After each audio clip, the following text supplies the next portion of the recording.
قد جاءتکم بینۃ من ربکم، کہ تمہارے پاس تمہارے رب کی طرف سے دلیل آ گئی ہے۔ بہت سارے علماء اکرام نے، مفتیان اکرام نے یہاں تک لکھا ہے کہ اگر انسانوں کی ہدایت کے لیے، انسانوں کی ہدایت کے لیے اگر انبیاء اکرام نہیں بھی بھیجے جاتے، پھر بھی انسان سے قیامت کے دن سوال ہوتا، کیونکہ اللہ نے انسان کو عقل عطا فرمائی ہے جو صحیح اور غلط کا فیصلہ کرتی ہے۔ دماغ بہت بڑی نعمت ہے، انسان کا دماغ یہ بہت بڑی نعمت ہے، اسی لیے کہ یہ اگر ہے تو شریعت کے سارے احکام آپ کے اوپر لاگو ہیں، اور اگر یہ دماغ نہیں ہے تو آپ کو پاگل کہا جائے گا اور اس کے اوپر شریعت کا کوئی حکم لاگو نہیں ہے۔ تو دماغ جو ہے، جو اللہ نے ہمیں اور آپ کو عطا فرمایا، یہ بہت بڑی نعمت ہے پروردگار عالم کی۔ فرمایا ہمارے فقہاء اکرام نے، محدثین نے، کہ اگر انبیاء اکرام نہیں بھی آتے انسانوں کی ہدایت کے لیے، پھر بھی انسان کو اللہ نے دماغ عطا فرمایا ہے اس بات کا فیصلہ کرنے کے لیے کہ صحیح کیا ہے اور غلط کیا ہے۔ حضرت صالح علیہ السلام نے لوگوں کو اللہ کی طرف بلایا، تو جانتے انہوں نے کیا کہا؟ ہر زمانے میں انبیاء اکرام کے ساتھ ایسا رہا کہ جب جب انبیاء اکرام نے لوگوں کو اللہ کی طرف بلایا تو قوموں نے ان سے پہلے تو پریشان کرتے رہے، کہنا نہیں مانا، اور جب آخر میں وہ عاجز آ گئے کہ یہ تو لگاتار ہمیں دین کی دعوت دیتے ہیں، تو ان سب نے مل کے یہ پلاننگ کی کہ ان کے سامنے کوئی ایسا مطالبہ رکھو کہ جس کی بنیاد پر یہ عاجز ہو جائیں۔ ان کے سامنے کوئی ایسی بات رکھو یہ ہم سے ہار جائیں مناظرہ، یہ عاجز آ جائیں، اور جب یہ ہم سے ہار جائیں گے تو دوبارہ ہمارے سامنے یہ ہم سے مطالبہ کرنے نہیں آئیں گے کہ اللہ ایک ہے۔ اللہ نے تمام انبیاء اکرام کو اسی لیے زمانے کے اعتبار سے الگ الگ معجزات عطا فرمائے۔ حضرت نوح علیہ السلام کو عصا عطا فرمایا جس کا حال یہ تھا کہ دشمن کے مقابلے میں جب وہ زمین پر ڈالتے تھے تو وہ سانپ بن جاتا تھا۔ حضرت عیسیٰ علیہ السلام کو اللہ نے معجزہ عطا فرمایا، مردوں کو ٹھوکر مارتے زندہ ہو جاتے، نابینا کے چہرے پہ ہاتھ پھیر دیتے اللہ روشنی عطا فرما دیتا، کوڑی کو اگر ہاتھ پھیر دیتا تو اللہ شفا عطا فرما دیتا۔ حضرت داؤد علیہ السلام کو اللہ نے یہ معجزہ عطا فرمایا، لوہے کو پکڑ کے وہ جدھر چاہتے موڑ دیتے، اوزار بنا دیتے، چونکہ ان کے زمانے میں یہی کام ہوتا تھا۔ تو اللہ نے ہر زمانے کے اعتبار سے، ہر زمانے کے اعتبار سے انبیاء اکرام کو معجزات عطا فرمائے تاکہ اس قوم کے لوگ اگر اس چیز کے بارے میں سوال کر لیں تو نبی ان کو جواب دے سکے۔ تو ہر قوم میں یہی ہوا کہ وہ آپس میں مشورہ کرتے کہ نبی سے کوئی ایسی چیز کا مطالبہ کرو کہ جس کی بنیاد پر نبی عاجز آ جائیں اور ہمارا دامن چھوڑ دیں۔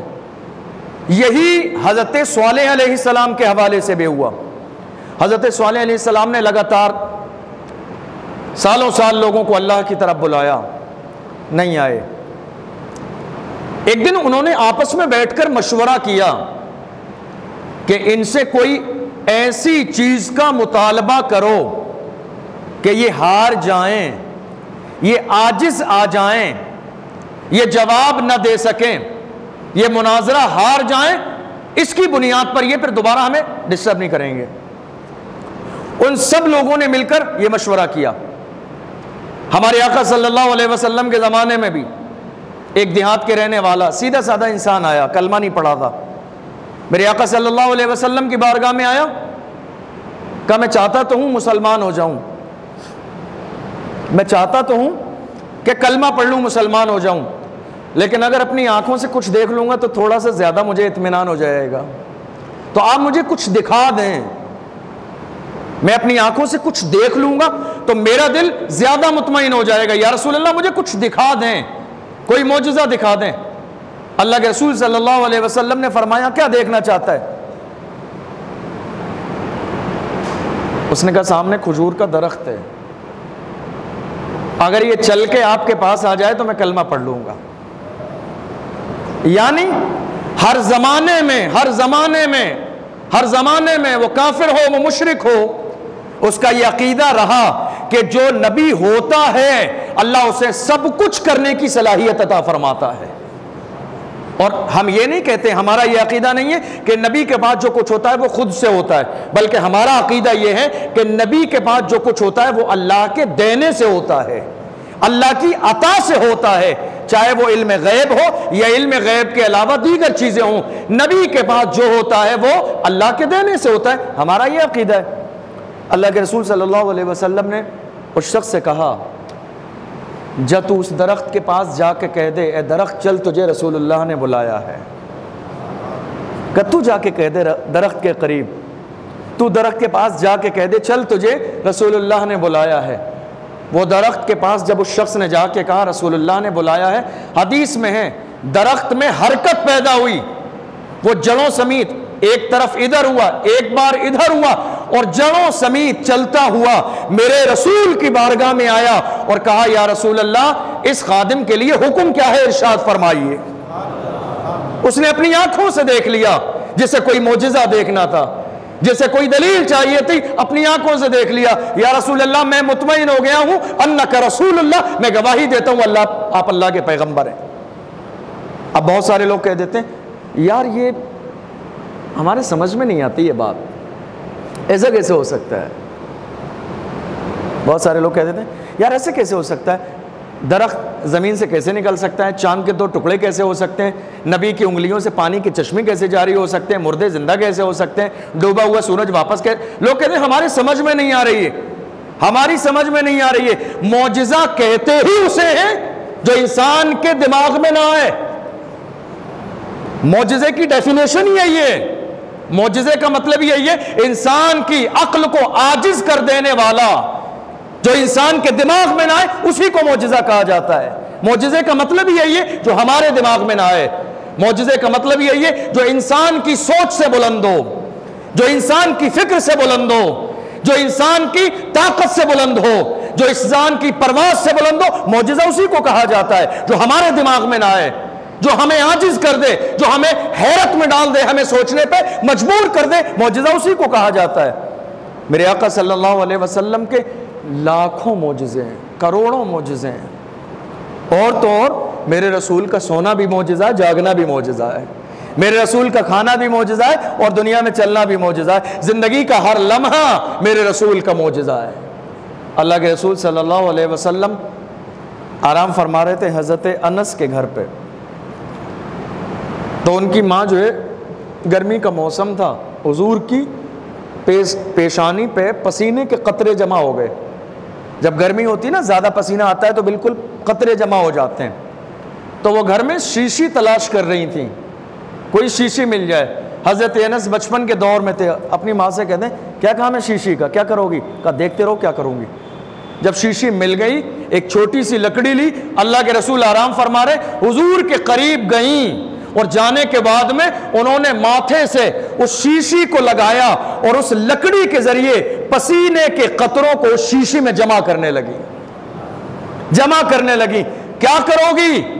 فرمایا مدینے میں شادیاں ہوتی ہیں, لوگوں کو عطر کی ضرورت ہوتی ہے, کسی غریب کی بیٹی کی شادی ہوگی, رسول اللہ کا پسینہ عطر کی جگہ لگا دوں گی, 7 نسلوں تک اولاد خوشبودار پیدا ہوگی. میرے رسول کی زندگی کا ہر لمحہ معجزہ ہے. حضرت صالح علیہ السلام نے فرمایا اے لوگو اللہ کی طرف آؤ, اللہ کی طرف آؤ, کامیابی تمہارے لیے اسی میں ہے, عزت تمہارے لیے اسی میں ہے. تو وہ لوگ پریشان ہو گئے حضرت صالح علیہ السلام کے اس دعوت پر, تو انہوں نے آپس میں مشورہ کیا. مشورہ یہ کیا کہ صالح علیہ السلام سے کوئی ایک معجزہ طلب کرو, اور بہت بھاری بات کہو, یعنی ایسی بات کہو جو ہونا پاسبل ہی نہ ہو, جو ہونا ممکن ہی نہ ہو, ایسی بات کہو. تو لامحالہ وہ ہار جائیں گے, خاموش ہو جائیں گے, پھر دوبارہ ہمیں پریشان نہیں کریں گے. یہ کہا. ان کی ایک میٹنگ ہوئی, حضرت صالح علیہ السلام نے دیکھا بہت سارے لوگ بیٹھے ہوئے, آپ آئے اور آپ نے آ کے وہی میسیج دیا لوگوں کو, اے لوگوں تم سب کے سب یہ چاہتے ہو اگر عذاب سے بچ جاؤ جہنم کے, تو اللہ کو ایک مانو, اور میں اللہ کا پیغمبر ہوں, میری اطاعت کرو. تو انہوں نے کہا اچھا ایک کام کرو, آپ اتنے دن سے ہمیں دین کی طرف بلا رہے ہو, اللہ کی طرف بلا رہے ہو, ہمارا دل پتہ نہیں کیوں مطمئن نہیں ہے, کیونکہ ایک زمانہ ہو گیا ہم باپ دادا کے زمانے سے کسی اور کو جو ہے عبادت کرتے ہوئے آئے ہیں, اب اچانک سے آپ کا دین قبول کیسے کریں, ہمارا دل مطمئن نہیں ہے, آپ ہمیں کوئی معجزہ دکھا دیں. حضرت صالح علیہ السلام نے فرمایا اگر میں معجزہ تمہیں دکھا دوں گا تو کیا تم دین کو قبول کر لو گے؟ اگر تمہیں معجزہ دکھا دیا جائے قبول کر لو گے؟ اب دیکھو نبی کا پاور دیکھیے، انہوں نے معجزے کی کہا تو آپ نے یہ نہیں کہا پہلے یہ بتاؤ معجزہ کہو گے کیا تم، بہت زیادہ بڑی بات نہیں کہنا جو میرے بس میں نہ ہو، نہیں، انہوں نے یہ کچھ نہیں کہا، انہوں نے کہا تمہیں اگر معجزہ دیکھنا ہے معجزہ دکھا دوں گا، لیکن یہ وعدہ کرو معجزہ دیکھنے کے بعد کلمہ پڑھو گے، میری بات مان لو گے، اللہ کو سجدہ کرو گے؟ کہا ہم اللہ کو ایک مان لیں گے، معجزہ دکھائیے۔ مشورہ کیا ہوا، کیا معجزہ دکھائیں گے؟ کہا یہ جو سامنے پہاڑ ہے، یہ جو سامنے پہاڑ ہے، اس پہاڑ سے ایک اونٹنی نکالیے آپ ابھی، اور ایسی اونٹنی ہو جو 10 مہینے کی حاملہ ہو، اور جیسے ہی اس پہاڑ سے وہ باہر آئے فوراً اس کے بچے کی پیدائش ہو، اور بہت عظیم ہو، بہت عظمت والی ہو۔ اگر آپ ہمیں یہ دکھا دیتے ہیں تو ہم اللہ کو ایک مان لیں گے اور آپ کی بات کو قبول کر لیں گے۔ یہ قرآن کی تفسیر ہے سورہ اعراف کے اندر، وَاذْكُرُوا إِذْ جَعَلَكُمْ خُلَفَاءَ مِنْ بَعْدِ عَادٍ وَبَوَّأَكُمْ فِي الْأَرْضِ تَتَّخِذُونَ مِنْ سُهُولِهَا قُصُورًا وَتَنْحِتُونَ الْجِبَالَ بُيُوتًا فَاذْكُرُوا آلَاءَ اللَّهِ وَلَا تَعْثُوا فِي الْأَرْضِ مُفْسِدِينَ۔ پوری تفصیل بیان کی گئی ہے۔ اب آپ ذرا غور کیجئے، سامنے پہاڑ ہے، سامنے پہاڑ ہے، پیدائش کے لیے ماں اور باپ کا ہونا ضروری ہے، اور وہ اونٹ کو نکالنے کی بات کہاں سے کہہ رہے ہیں؟ پہاڑ کے اندر سے۔ کیا ہے ہمارے دماغ میں آنے والی بات کہ یہ ممکن ہے؟ یہ ممکن نہیں ہے نا، ظاہری طور پر ہمارے لیے ممکن نہیں ہے، مگر معجزہ اسی کو کہتے ہیں جو ہمارے لیے ممکن نہ ہو وہ نبی کے لیے بالکل آسان ہو۔ حضرت صالح علیہ السلام کا جب عہد و پیمان ہو گیا ان سے، ہاں مان لیں گے، حضرت صالح علیہ السلام نے 2 رکعت نماز پڑھی وہیں، اور نماز پڑھنے کے بعد میں اللہ کی بارگاہ میں دعا کی اور پہاڑ کی طرف اشارہ کیا، اے اللہ اس پہاڑ سے بطور معجزہ ایک اونٹنی نکال دے جو 10 مہینے کی حاملہ ہو، اور نکلنے کے بعد فوراً اس کے بچے کی پیدائش ہو۔ حضرت صالح علیہ السلام کا اشارہ کرنا تھا، پہاڑ آپس میں چرا اور ایک اونٹنی اس میں سے نکل آئی۔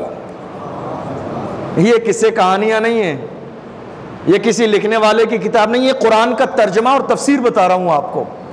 حضرت صالح علیہ السلام کو معجزہ، اشارہ کیا پہاڑ میں سے ایک اونٹنی نکل کے آ گئی، اور جیسے ہی نکل کے آئی 10 مہینے کی حاملہ تھی، اور وہی اسی وقت میں اس کے بچہ ہوا۔ جب دیکھا ان لوگوں نے تو جانتے ہو ہر زمانے میں کیا ہوا، جیسے ہی معجزہ انہوں نے دیکھ لیا تو کہا ھذا ساحر مبین، یہ تو بہت بڑے جادوگر ہیں۔ کیا کہا؟ یہ تو بہت کھلا ہوا جادو ہے، ہماری آنکھوں میں جادو کر دیا، ایسا کیسے ہو سکتا ہے؟ یہ دیکھیے آپ، ایسا کیسے ہو سکتا ہے، یہ تو بہت بڑا جادو ہے۔ حضرت صالح علیہ السلام نے فرمایا میں نے اپنا وعدہ پورا کیا، تم اپنا وعدہ پورا کرو۔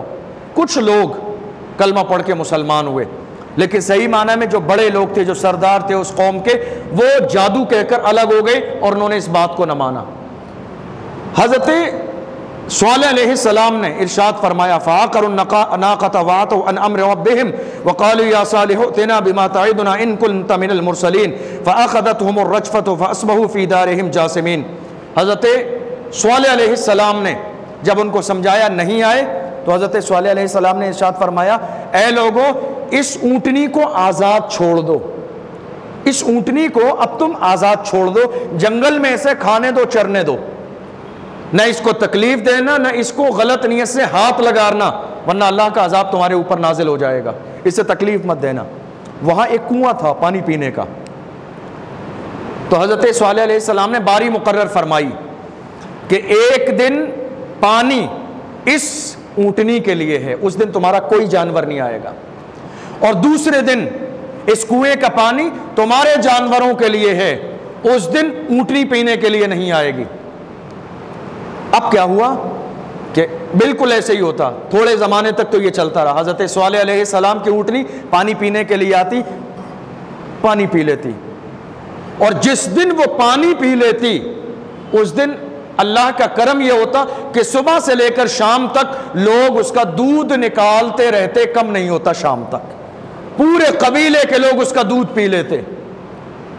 وہیں پر صدوق نام کی ایک عورت تھی، اس کے جانوروں کے لیے پانی کی کمی ہو گئی، کہ جب سے ان کی اونٹنی آئی ہے ہمارے جانوروں کو پانی نہیں ملتا ہے.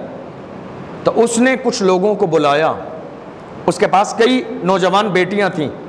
اس نے کہا تم میرا ایک کام کر دو, تم اگر میرا ایک کام کر دو تو میری جتنی بھی حسین و جمیل بیٹیاں ہیں تمہاری نگاہوں کے سامنے کھڑی کر دوں گی, تم جس کو پسند کرو اس سے نکاح کر لینا, مگر میرا ایک کام کر دو. میرا کام یہ ہے کہ میرے جانور بھوکے پیاسے رہ جاتے ہیں, سیراب نہیں ہوتے ہیں, ان کی پیاس نہیں بجھتی ہے, اس لیے تم صالح علیہ السلام کی اونٹنی کو قتل کر دو, انعام یہ ملے گا کہ میری بیٹیوں میں سے جس سے تم چاہو شادی کر دو.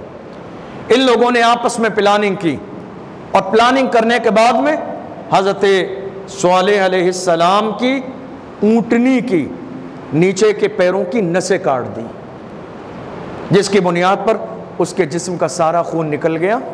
اور جو ہے اللہ نے حضرت صالح علیہ السلام کی طرف وحی نازل فرمائی, اور جب وحی نازل فرمائی تو سارا قصہ اللہ نے حضرت صالح علیہ السلام کو بتا دیا.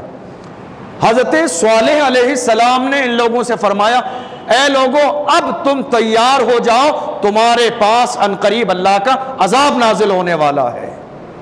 یہ تمہاری نافرمانیاں ہیں, یہ تمہاری نافرمانیاں ہیں, یہ تمہاری سرکشی ہے کہ تمہیں اللہ کی طرف بلایا تم آئے نہیں, تمہیں رسول نے رسالت کا پیغام دیا تم آئے نہیں, تم نے پیغمبر کی زبان کو سنا نہیں, غور نہیں کیا, تم اللہ کی طرف آئے نہیں, نافرمانی کرتے رہے دنیا کے لیے. آپ جانتے ہو بے شمار لوگ تو ایسے بھی گزرے جنہوں نے محض اس لیے رسول کی بات نہ مانی کہ میرے خاندان کے لوگ کیا کہیں گے, کہ باپ دادا کے دین چھوڑ دیا.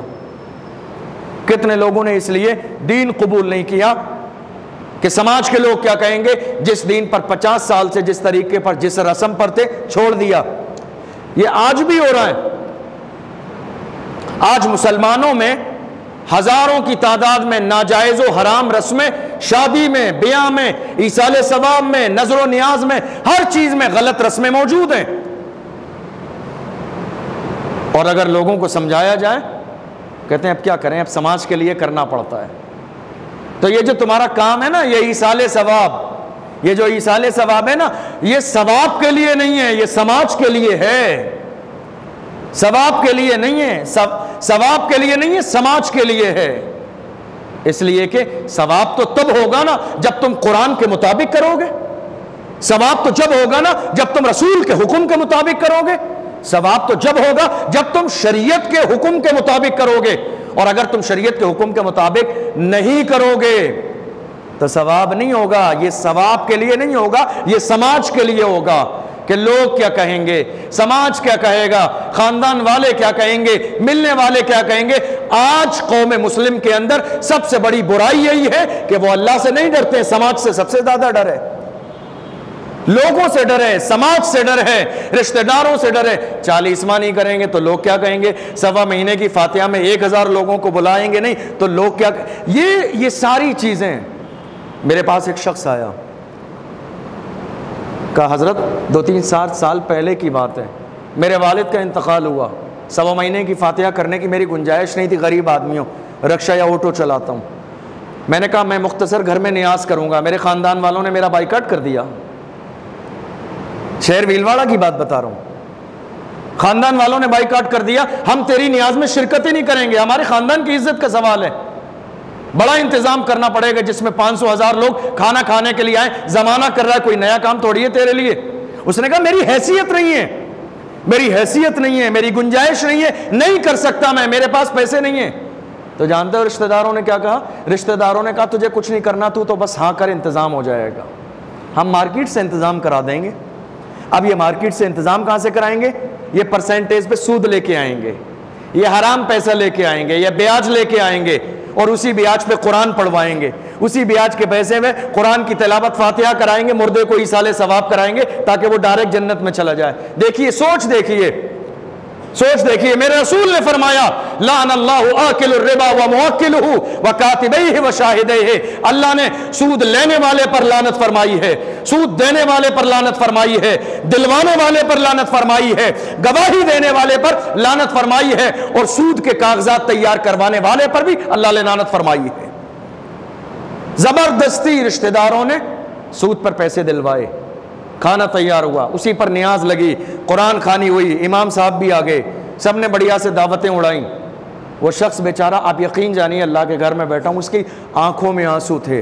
بولا حضرت 2-3 سال ہو گئے، وہ شخص جس سے ہم پرسنٹیج پہ پیسے لائے، ہم غریب آدمی ہیں، ہم نے وقت پر وہ پیسہ چکا نہیں پائے، تو وہ آدمی آئے دن ہمارے دروازے پہ آ کے ماں بہن کی گالی دیتا، آئے دن وہ ہمارے دروازے پہ آ کے ماں بہن کی گالی دیتا کہ جب تمہاری اوقات نہیں تھی 40واں کرنے کی، 1.25 مہینے کی فاتحہ کرنے کی، تو تم نے کیا کیوں میرے پیسے دو۔ اور کئی سال ہو گئے ہیں ہمیں وہ قرضہ چکاتے ہوئے۔ ہم جو مہینے میں کماتے ہیں تھوڑا سا اپنی فیملی کے لیے رکھتے ہیں اور تھوڑا سا ہم قرضہ چکاتے ہیں۔ ذرا غور کیجئے، یہ تکلفات کیوں ہیں ہماری زندگی میں جب اللہ نے ہمیں یہ ذمہ داری دی نہیں؟ یہ تکلفات کیوں ہیں ہماری زندگی میں؟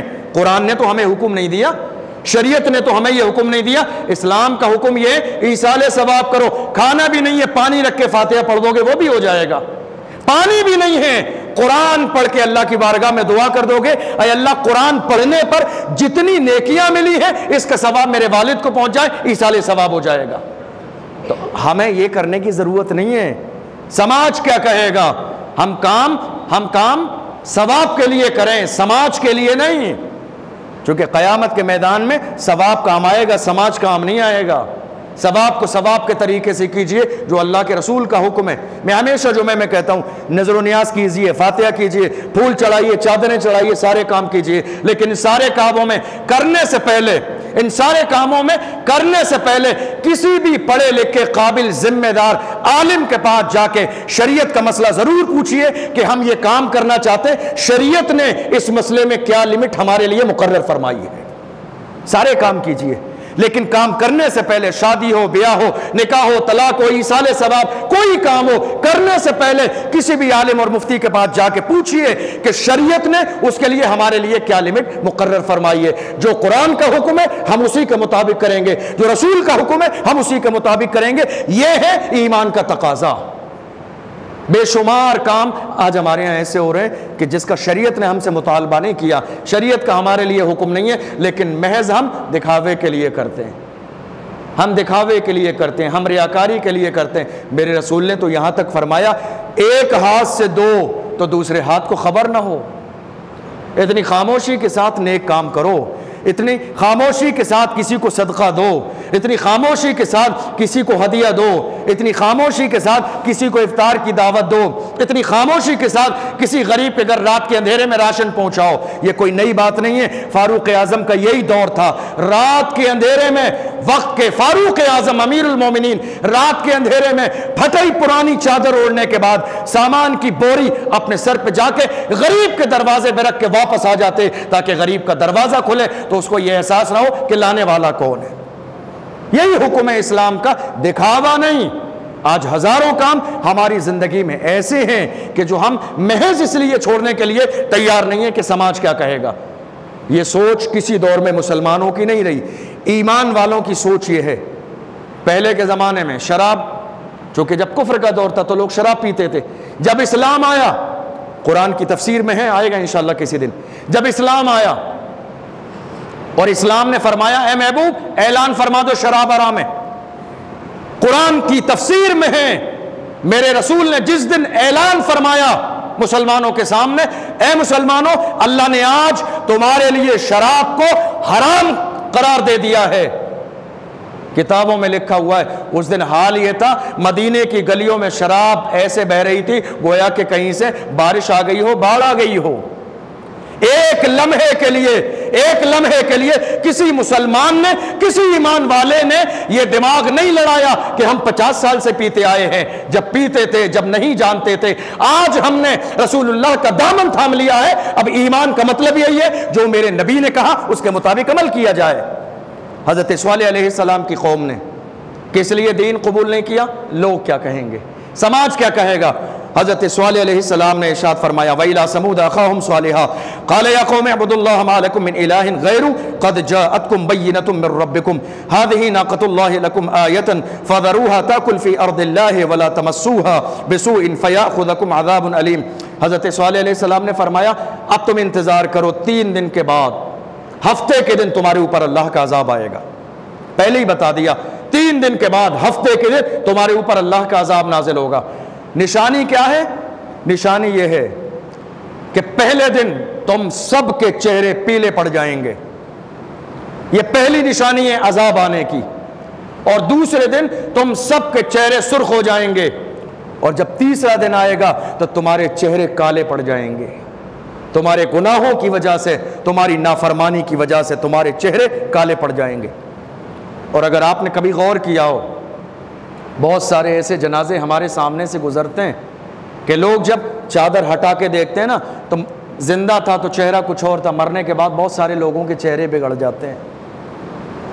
میں نے دیکھا اپنی آنکھوں سے، آپ میں سے بہت سارے لوگوں نے دیکھے ہوں گے، مرنے سے پہلے چہرے کا حال کچھ اور ہوتا ہے، مرنے کے بعد چہرے کی رنگت کچھ اور ہو جاتی ہے۔ یہ علامت ہے چہرے کا بدل جانا، قرآن کہہ رہا ہے، قرآن کہہ رہا ہے چہرے کے رنگ کا بدل جانا یہ عذاب آنے کی علامت ہے۔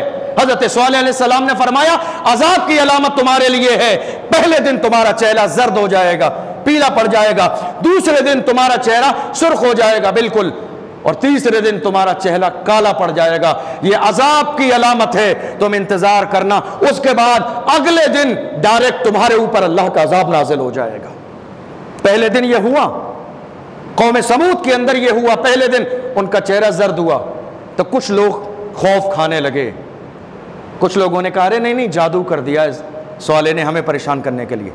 دوسرے دن چہرہ سرخ ہوا، پھر بھی سمجھ میں نہیں آئی، تیسرے دن چہرہ ان کے کالے ہو گئے، تیار ہو کے بیٹھ گئے اچھا لباس پہن کے، وہ سوچ رہے دیکھیں تو کیسا عذاب آئے گا، ہلکے میں لے رہے تھے، مذاق اڑا رہے تھے نبی کی، اللہ کے فرمان کی مذاق اڑا رہے تھے، نبی کے حکم کی مذاق اڑا رہے تھے، دیکھیں کیسا عذاب آئے گا، ہمارے پاس تو گھر ہے، ہم تو گھر میں چھپ جائیں گے، کون سی آندھی آئے گی جو ہمیں لے جائے گی۔ انہیں اس بات کا احساس نہیں تھا جو آندھیاں اور زلزلے اللہ کی طرف سے آتے ہیں، سونامی کی لہریں ہم نے دیکھی ہیں، دنیا جانتی ہے سونامی کی لہروں کو، جب عذاب اللہ کی طرف سے آتا ہے دنیا کی کوئی مضبوط بلڈنگ کی نیند اور بنیاد اتنی مضبوط نہیں ہے جو اللہ کے آنے والے زلزلے کو روک لے۔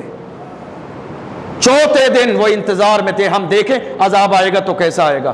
قرآن نے کہا ان کے فَأَخَذَتْهُمُ الرَّجْفَةُ فَأَصْبَحُوا فِي دَارِهِمْ جَاثِمِينَ، تو پہلے ایک عجیب سی بھیانک سی آواز آئی، ایک کڑک آواز آئی بجلی کے کوندنے کی طرح، اور اس کے بعد جب اللہ کی طرف سے ان کے اوپر زلزلہ آیا، جب طوفان آیا تو پوری بستی اور بستی میں رہنے والے لوگ ایسے ہو گئے کہ جس طرح جانور چارے کو بے دردی سے کھانے کے بعد اپنے کھروں کے نیچے رکھ کر روند کر بگاڑ دیتا ہے، یہ حال ہو گیا پوری قوم کا۔ زلزلہ آ گیا، زلزلہ، روند دیے گئے، نیست و نابود ہو گئے۔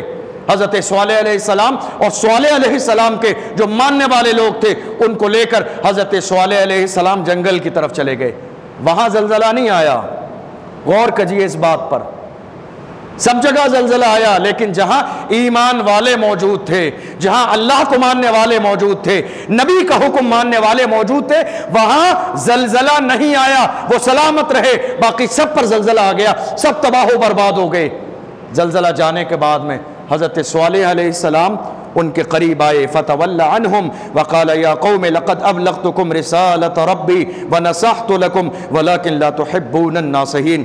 جب آپ آئے تو آپ نے ان لاشوں کے قریب کھڑے ہو کے کہا اے لوگو، ہم نے تو اپنے رب کے وعدے کو سچا پایا، ہمارے رب نے فرمایا تھا نافرمانی کرو گے تو اللہ کا عذاب آئے گا، نبی کی بات نہیں مانو گے تو اللہ کا عذاب نازل ہوگا، قرآن کے حکم کے مطابق زندگی نہیں گزارو گے تو تمہاری زندگی میں کبھی نہ کبھی ضرور بے ضرور اللہ کا عذاب آئے گا۔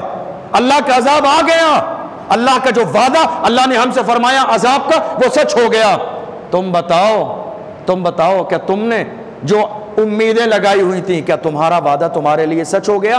اے لوگوں، میں نے تو جو اللہ نے مجھے تمہاری طرف دین پہنچانے کے لیے بھیجا تھا وہ دین میں نے تم تک پہنچا دیا، اب یہ تمہارا مسئلہ تھا کہ تم نے دین قبول نہ کیا اور تم اور تمہاری ساری نسلیں تباہ و برباد ہو گئیں۔ اور یاد رکھیے گا یہ انبیاء کرام ہیں، میرے نبی تو ان سب کے بھی آقا ہیں، بات سمجھ میں آ رہی ہے؟ یہ انبیاء کرام ہیں، یہ نبی ہیں، میرے نبی بھی ہیں، رسول بھی ہیں، اور سارے نبیوں کے امام ہیں میرے نبی۔ جب ان کی بات نہ ماننے پر عذاب نازل ہوگا تو امام الانبیاء کی بات نہ ماننے والوں کا حشر کیا ہوگا؟ امام الانبیاء کی بات کو نظر انداز کرنے کی بنیاد پر کیا عذاب نازل ہوگا۔ آج قوم مسلم